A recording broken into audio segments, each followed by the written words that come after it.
Virginie Gentil a rendez-vous à la Maison des entreprises d'Aix-en-Provence. C'est ici qu'elle a créé sa start-up. Coucou, comment ça va? Hello. Bon, allez, Ça va? un coude. Une entreprise aujourd'hui en faillite. Son projet innovant n'a pas survécu aux mesures sanitaires imposées par le gouvernement. De sa start-up, il ne reste que ses vidéos. Before-Go proposait de mettre en lien voyageurs et agents spécialisés. Le succès est immédiat. La chef d'entreprise lève 200 000 € de fonds. Seul hic, la date de lancement de la plateforme fixée en mars. Nous sommes alors en pleine crise du Covid. Il a fallu se rendre à l'évidence qu'il n'y avait pas de marché, que le secteur du tourisme et des voyages était complètement à l'arrêt, et d'ailleurs c'est encore le cas. Et donc du coup, évidemment, mes clients étant les agences de voyage et voyagistes, ce qu'elles veulent, elles, c'est réussir à survivre déjà, à s'en sortir, et ensuite, après redémarrer et pouvoir investir dans des solutions comme les nôtres. Son projet a été victime pour moi du Covid. Son projet serait sorti un an avant. L'outil technologique serait sorti un an avant. Je pense que les chances auraient été tout autres. Après 4 ans de travail sans rémunération, Virginie doit donc se résigner. Son rêve s'écroule. La justice prononce la liquidation judiciaire de sa start-up. Ça a été effectivement un moment un peu douloureux qu'on a partagé au mois de septembre, de se dire qu'effectivement, il était peu raisonnable de continuer. Quand on est face à une liquidation, faut faire face. C'est la première fois que je suis allée à l'audience au tribunal. C'est quand même émotionnellement chargé. C'est pas évident, mais il faut faire face à sa responsabilité et c'est ce que j'ai fait. La crise sanitaire donne aussi des sueurs froides à ce chef d'entreprise spécialisé dans l'événementiel. Nous sommes à la fin du mois d'août. Dans cet entrepôt de Marignane, Salvatore Penica dresse le bilan d'un été catastrophique. L'oublier qu'on a investi pour être à la pointe, il n'est pas sorti de l'été. On pensait cet été faire des mariages, faire des événements de petite taille, parce qu'on s'est dit qu'à un moment, il fallait se développer, se projeter, faire autre chose que du salon. Et aujourd'hui, tout son billet est resté dans le dépôt. Ça fait mal au cœur? Oui, ça fait mal au cœur, parce qu'on n'est pas spécialement... Moi, je suis pas seulement parti loin en congé, justement pour rester à proximité, rester en éveil, et pour attendre la moindre demande, parce que ça aurait fait du bien à la société. Aujourd'hui, depuis le mois de mars, on est complètement à l'arrêt. On a été les premiers métiers à l'arrêt, et nous serons les derniers à reprendre.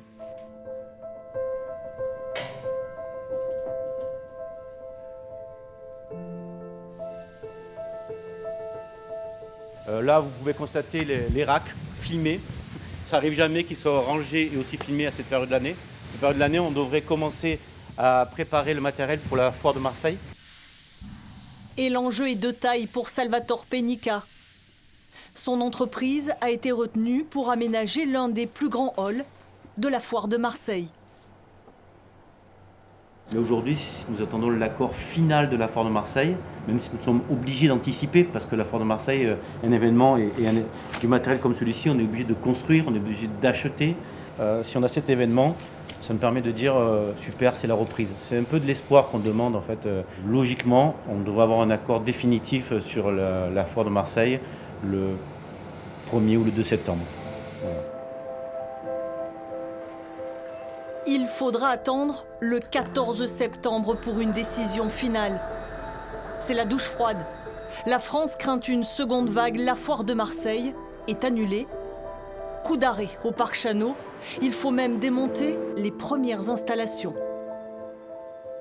Beaucoup de frais investis, des équipes engagées pour rien. Et surtout, encore un ascenseur émotionnel. Touche pas à ma salle, touche pas. Les semaines passent et la situation se dégrade. 28 septembre, la métropole d'Aix-Marseille est placée en alerte maximale. Bars, restaurants et salles de sport doivent fermer. Un nouveau coup dur pour Mathieu et Benjamin Lagier. Les deux frères dirigent l'une des plus grosses structures du département, compte plus de 30 000 adhérents. Mais ici, comme dans toutes les salles de sport de la métropole, tout est à l'arrêt. Donc là, bien sûr, tout est vide. Normalement, c'est un des moments, c'est l'heure à laquelle les gens commencent à arriver. Donc là, vous avez tout l'espace cardio-muscu. Pareil de l'autre côté, donc on voit la suite. T'as un petit peu de la peine de ouais. voir un petit peu cette salle vide. Ah ouais, c'est très... moi, je sais que c'est compliqué à gérer. Émotionnellement, c'est dur de voir sa salle vide avec personne à l'intérieur. C'est compliqué, ouais, effectivement. Là, on voit les terrains de badminton qui sont bien sûr vides puisque on n'a pas le droit d'utiliser les badminton. Malgré la situation, le gérant reste optimiste. Ce nouveau temps d'arrêt est même l'occasion d'effectuer quelques travaux. Il ne faut pas baisser les bras, au contraire. Je pense que de toute façon, c'est ceux qui seront les plus présents et qui auront fait qui auront montré le plus de choses qui s'en sortiront de toute façon. Et s'ils gardent espoir en l'avenir, c'est aussi grâce à leur terrasse. En extérieur, le sport est encore autorisé. C'est donc là qu'ils proposent des cours à leurs adhérents, une première pour le club. Single, on reprend, montez. C'est un très gros plus. Ça nous permet de maintenir une activité qu'on aurait complètement arrêtée sinon. Comme le squash et le bad, où on est à l'arrêt complètement, la musculation aussi. Les cours collectifs, ça nous permet de maintenir un planning avec plus de 40 cours par semaine, des cours variés, en passant du pilate par la zumba, du yoga, body pump. Donc non, ça nous a sauvés.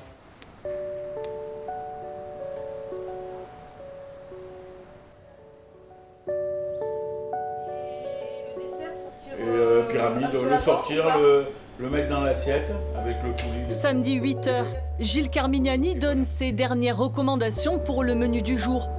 À Marseille, les restaurants sont à nouveau fermés. Le chef mise sur les repas emportés. En entrée, c'est un petit carpaccio de Saint-Jacques mariné à la truffe d'été. Donc lamelle de truffe, un petit caviar d'artichaut. Quant au plat chaud, alors là ce sont les loups de nos côtes avec un écrasé de pommes de terre façon ancienne juste à la fourchette avec des herbes. Et dessus on va mettre un petit croustillant de légumes façon tagine. On cuit très peu, c'est-à-dire à peine rôti. Comme ça, quand les gens vont le passer 6-7 minutes au four, ils vont avoir un poisson qui est rosé à l'arête et très fondant. Là aussi, vous avez dû vous adapter? Oui, en fait, on fait des essais, on s'adapte. C'est une manière de travailler différemment, plus traiteur. Et pour s'en sortir, depuis quelques semaines, Gilles Carmignani travaille non-stop, 7 jours sur 7. Tout le monde est en télétravail, donc il faut en fait changer notre façon de travailler et s'adapter. On ne peut pas se plaindre on a moins de rentrer l'argent et refuser le travail, donc on prend tout ce qui passe. Dans cette période difficile, sa femme Marie-Odile apporte une aide précieuse. C'est elle qui prend en charge l'organisation des commandes, certaines livraisons, et surtout gère les baisses de morale. Ça c'est pour les 3 viandes, c'est le jeu pour les 3 viandes. Et là ça va parce que il voit qu'il y a des commandes, parce que voilà, mais bon, à un moment donné, voilà, ça allait pas bien quoi. Quand on vous ferme une semaine, qu'après on vous rouvre, alors que ça recommence un peu à démarrer et tout, c'est compliqué. On est quand même resté 3 mois fermés aussi. Heureusement qu'on a eu les ventes à emporter le week-end. Ça a juste un peu sauvé les meubles, on va dire. Et voilà. Après, tant qu'il a des commandes, il est content et le moral remonte un petit peu, on va dire. Et c'est un contexte compliqué, je pense, pour tous les restaurants. On a les 10 bouillabaisse, les 7 bouillabaisse, les 2 là, que je les biscuits à livrer et le cocktail. Et je reviendrai pour ce soir charger le reste. Gilles Carmignani est de ceux qui avancent. Mais comme pour tous les restaurateurs, les fermetures successives ont un goût amer. Le premier confinement, fermer nos restaurants comme ça, soudainement, nettoyer les restaurants, partir, dire au revoir à son équipe. Je crois que pendant 2 jours, j'ai eu la tête qui tournait et je me suis senti vraiment déprimé. La deuxième vague, je ne l'ai toujours pas digérée, je ne démords pas. J'ai toujours la haine et pour l'instant, j'en démords pas. Ça a été pour moi un coup de grâce. Notre chef d'entreprise arrive à Saint-Chamas. La commune, alors, n'est soumise à aucune restriction. Ici, bars et restaurants sont encore ouverts. Aujourd'hui, c'est une livraison un peu particulière, un coup de pouce d'un ami restaurateur.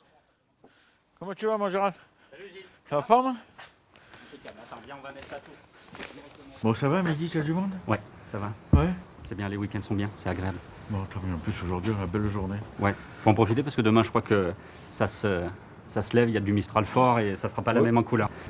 Il condamne une partie de ses ventes sur le week-end qu'il faisait pour nous l'offrir et permettre à sa clientèle de nous découvrir et de nous donner d'autres clients, puisque nous, on était bloqués. C'est formidable. Hein. C'est parti comme ça. Ouais, c'est parti comme ça. Vous sacrifiez quand même une partie de votre chiffre d'affaires. Ouais, mais voilà. On le retrouvera ou on le retrouvera pas, mais c'est pas grave. Voilà, c'est pendant 15 jours, eux étaient en galère, ça leur permet d'avoir un petit peu plus de clientèle, un petit peu plus de chiffres, même si c'est pas énorme, mais ça fait toujours plaisir de se dire qu'on n'est pas seul à ce moment-là, quoi. Voilà. Allez-y, rentrez. Merci. On est chercher la commande à quel nom? Voilà, Michael ou Mike, je sais pas sur quel nom ça a été fait. Mike. Allez. Bon, la bouillabaisse la semaine dernière, une tuerie. Hein. Ah, super, c'est régalé. Ah ouais. Il faut que je mange une aussi bonne.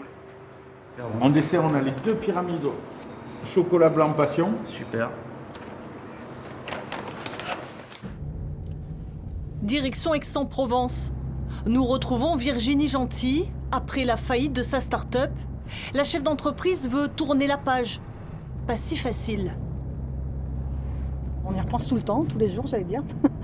Parce que même si on est dans la phase de rebond pour construire autre chose, forcément, ça fait partie de notre vie, ça reste dans notre cœur, dans notre tête. En tout cas, pour moi, c'est le cas et ça restera toujours. Pour l'aider à se relancer, elle est suivie par l'association 60 000 rebonds. Aujourd'hui, elle a rendez-vous avec sa coach et son parrain. C'est quand même une sacrée épreuve de passer à travers une liquidation. Ça ne doit pas être vécu que comme un échec, le fait d'avoir liquidé. Il y a beaucoup de choses positives, beaucoup de choses à retenir de cette traversée que tu as eue d'épreuves. Ouais. Tu regardes, tu as des prises. On parle souvent, je ne sais pas si vous connaissez, le concept de la courbe du deuil. Pour passer par l'acceptation, il faut passer toutes ces phases de colère, de tristesse, de ce qui s'est passé. Et puis à partir du moment où on accepte, là on peut rebondir. Et donc, dans le cadre du coaching, on va travailler la partie des émotions et accepter ce qui s'est passé et là repartir sur des bonnes bases, des bases saines pour rebondir. Donc là, l'objectif au départ, ça va être déjà... Pendant 2 ans, l'association accompagnera Virginie dans la création d'une nouvelle entreprise, un soutien moral, mais aussi technique. Je vais te proposer de faire la même chose que je fais avec mes clients, c'est-à-dire te challenger, te poser les bonnes questions, mettre le doigt là où ça fait mal, de manière à te faire prendre en compte le maximum de choses et à ce que ton projet soit le plus viable possible. Des conseils précieux qui permettront à la chef d'entreprise de se reconstruire et peut-être même de rebondir.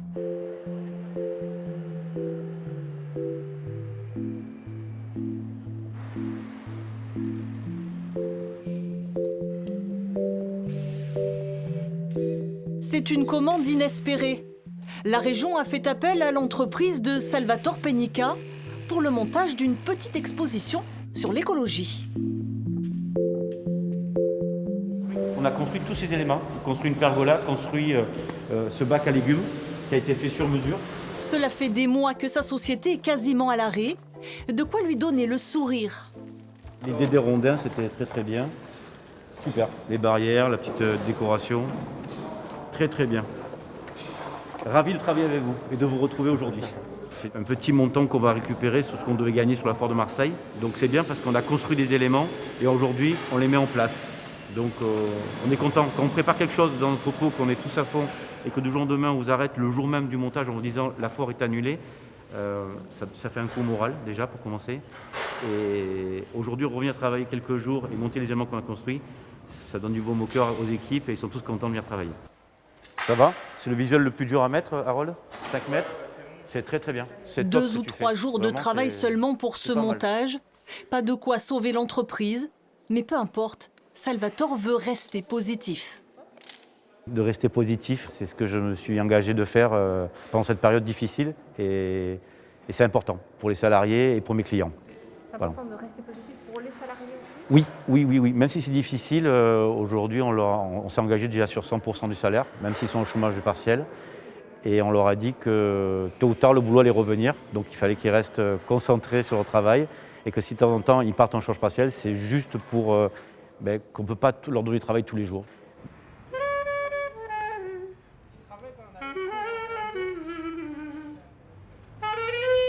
Le 29 octobre 2020, tous les signaux sont au rouge. L'épidémie progresse. Les restrictions imposées à la métropole d'Aix-Marseille s'étendent Un deuxième confinement est décrété en France. Les commerces non essentiels doivent rester fermés, les déplacements sont limités. La ville se vide à nouveau. Face à cette nouvelle épreuve, Gilles Carmignani multiplie les efforts et les casquettes. Le voilà conseiller culinaire pour une cantine de studio de cinéma à Martigues. Ce matin, ils nous ont annoncé pas avant janvier, début février.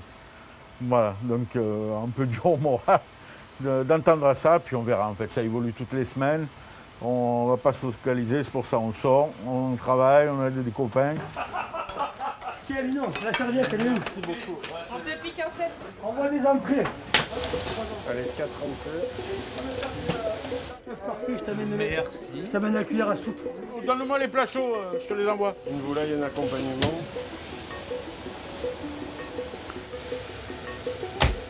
C'est bien le coup de feu. Hein. En fait, c'est notre cœur de métier. Hein. Ça permet de remettre la petite pression qu'il faut, le petit coup d'envoi, le petit stress.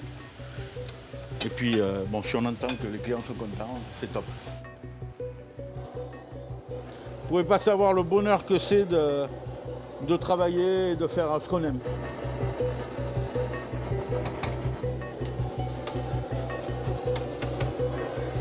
On ne lâche rien, on continue à se battre pour nos salariés. Voilà, on n'est pas sur un gain d'argent, on est juste pour sauver nos entreprises et nos employés. Voilà. Ça fait 14 ans qu'on existe et puis ça serait dommage que ça prenne fin maintenant. Et toi? Ouais, super. Bon, alors? Aujourd'hui au programme, je suis venu filmer un petit vidéo de HIT. On a eu de très bons retours sur le cours avec Greg de Body Attack, donc on va rester un peu dans le thème de la haute intensité aujourd'hui.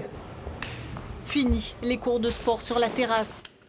Le club ne peut à nouveau plus accueillir ses adhérents. Seule solution, des séances à distance. C'est une petite alternative pour garder le lien avec nos clients et rester en contact et montrer que le club est toujours présent pour ses adhérents. Pour vous aussi? Pour nous aussi, oui, ça fait du bien de faire une séance. On essaie d'imaginer que nos adhérents sont dans la salle et de partager ce mouvement. Alors installez-vous, placez les pieds largeur de hanche et on envoie la musique. 1, 2, 3, 4, 5, 6, 7. Comme au premier confinement, chaque jour, les coachs sportifs proposent des séances différentes. Aujourd'hui, c'est CrossFit. Pour les adhérents confinés, ces séances sont une véritable bouffée d'oxygène.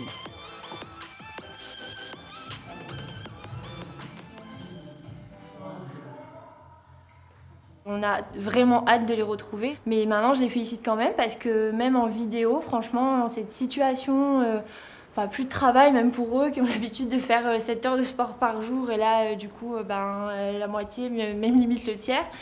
Donc bravo parce que franchement même à travers un écran, ils nous transmettent quand même la joie de vivre, le sourire, l'ambition, la motivation, donc franchement ça fait du bien.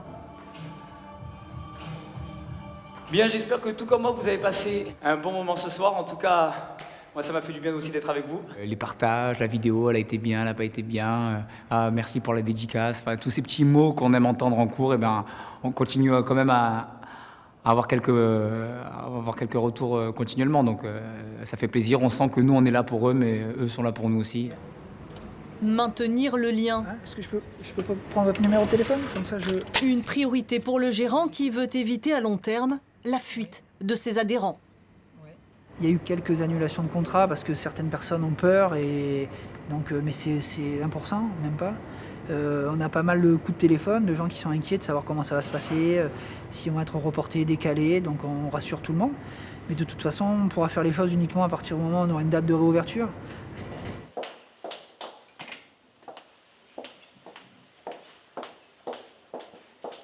Bonjour Morgane, comment ça va? Bonjour Madame Gentil, très bien. Virginie a le sourire. Aujourd'hui, elle a fait un grand pas en avant. Ce rendez-vous avec son expert comptable lui permettra peut-être enfin de mettre un terme à sa douloureuse expérience passée.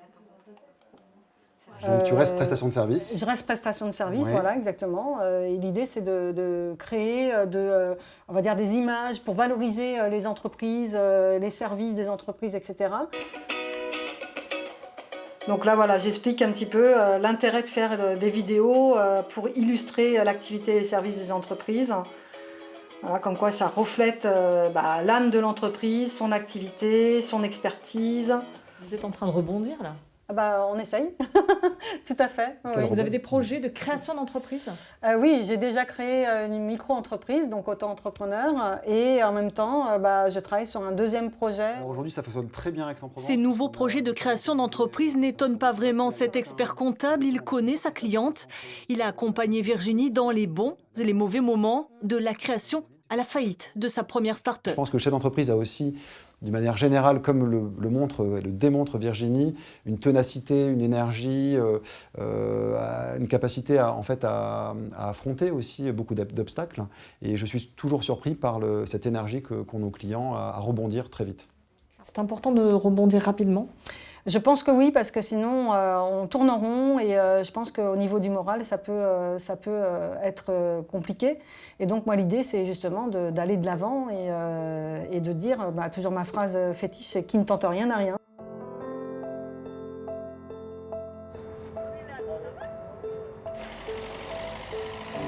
Le travail et l'obstination de Gilles Carmignani semblent porter ses fruits.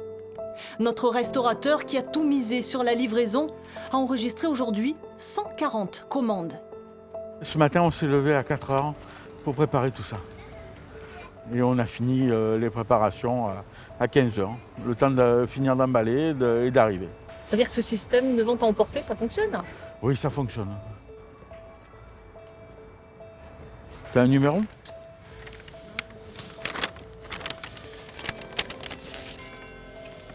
Ça, c'est une bouillabaisse. Là, c'est une organisation, je te le dis. Parce que s'il y a quelqu'un qui arrive et qu'on a oublié la commande, et la polenta, vous la passez au four. Ça va, tout au four. Tout au four, c'est plus simple. Comme ça, vous remettez en température. Un succès que Gilles doit aujourd'hui à ses 2 restaurateurs. C'est eux qui ont eu l'idée d'installer ce food truck devant l'hôtel de luxe marseillais. Il m'appelle un soir très tard en me disant j'ai un camion qui est dans le garage, qu'est-ce qu'on fait? Viens, on s'y met tous les deux, on fait des trucs devant le resto. Et puis bon, on a réfléchi, on a refait le monde et puis on s'est dit on va aider les copains qui sont dans la galère. Un food truck solidaire où chaque soir un nouveau chef vient faire découvrir sa cuisine. Moi je rêve d'avoir le même embouteillage devant l'Intercontinental qu'il y avait eu devant les fast-food américains. On a réouvert, il y avait je sais pas combien de 2 heures de bouchon. Mais c'est ça que je veux. Je veux qu'on arrive à embouteiller. Eh oui, un embouteillage. énorme si on arrive à faire ça. Ce serait fabuleux. D'accord. Mais ça va venir petit à petit.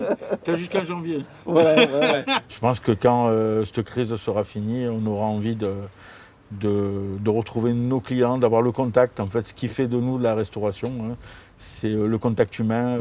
Les choses simples de la restauration. C'est ça. Les clients nous reconnaissent et sont fidèles. De voir 4 personnes qui s'assoient à une table, tu sais, même une carafe d'eau, un peu de pain et que ça reparte comme un 40. Exactement, c'est ce qu'on a besoin. Ouais, c'est clair.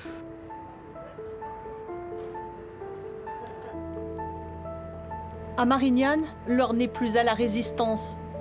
Ce second confinement a fini par anéantir tous les espoirs de Salvatore Penica.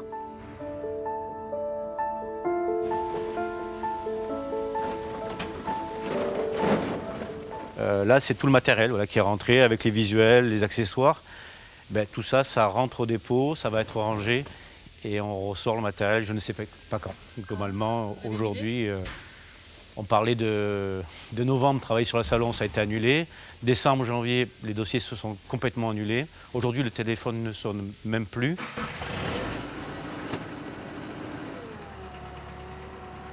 Sans solution, le chef d'entreprise a décidé de fermer boutique. En attendant, des jours meilleurs.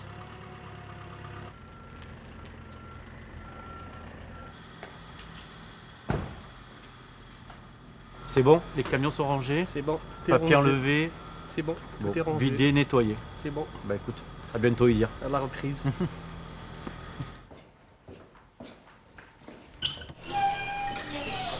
Le dépôt est fermé, les camions sont rangés. Les dossiers, je pense qu'il n'y en a pas beaucoup, ils sont déjà bien rangés. Béthanie, je vous rappelle, au moment, tant qu'il n'y a pas de travail, je crois que le mieux c'est de rester à la maison. Je suis désolé. Je prends les pintou. Au mois de mars, on a cherché du particulier parce qu'il n'y avait plus de salon. On a essayé d'aller dans d'autres départements quand ça ne marchait pas dans le 13, on est allé dans le 06. Là, je suis un peu à bout de souffle. C'est chaud, c'est très chaud, on ne sait même pas quand on va reprendre le travail. Là, aujourd'hui, la trésorerie de la société, on commence à attaquer la trésorerie de la société. Voilà. On n'a pas touché au crédit, mais par contre, on commence. J'avais promis aux salariés de garantir le salaire jusqu'à la fin de l'année. C'est ce qu'on va faire. En tous les cas, on va assumer. Si ça se prolonge. Si ça se prolonge. Si ça se prolonge, il faudra que je prenne d'autres décisions, peut-être. En 20 ans de profession, Salvatore Penica n'a jamais connu pareille crise. Dans quelques jours, il a rendez-vous avec son comptable. Mais il le sait, il doit tirer le rideau pour limiter la casse, pour sauver ce qui peut encore l'être.